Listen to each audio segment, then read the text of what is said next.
Bikers for Trump are back. See how they're going over the top to keep President Trump strong. We've often heard that time-worn analogy that all politics is local, and on Saturday afternoon that description was certainly evident in this sleepy Sandy Plains neighborhood, as about a dozen biker dudes bedecked in leather ascended on the picturesque town in Georgia.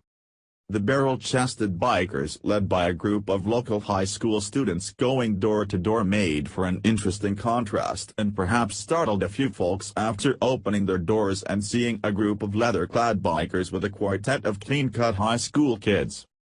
The bikers, sporting Bikers for Trump on the back of their leather jackets, were there in support of Republican Karen Handel, who's running for the 6th Congressional District in Georgia, a seat held by Tom Price.The. The biker first made news in support of President Trump, vowing to head to Washington during the president's historic Inauguration Day celebration as a counterbalance to the anticipated meltdown by the radical left, which fortunately was confined about 10 blocks away from the festivities.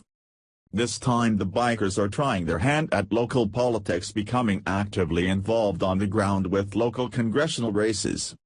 "We're here to put Karen Handel where she needs to be," one of the bikers told a voter at his front door, in D.C. supporting President Trump.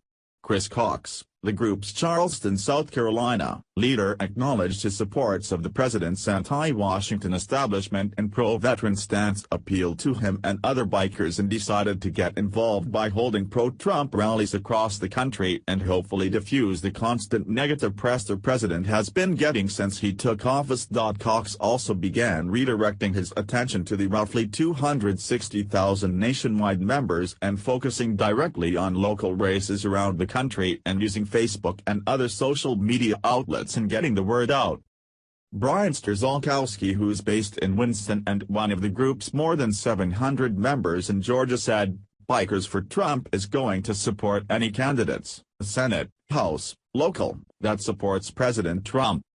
He continued, "Our goal is to see the state stay red and go all the way through and support President Trump. Please share this on Facebook and support Bikers for Trump in their mission to back politicians who are aligned with President Trump at the local level."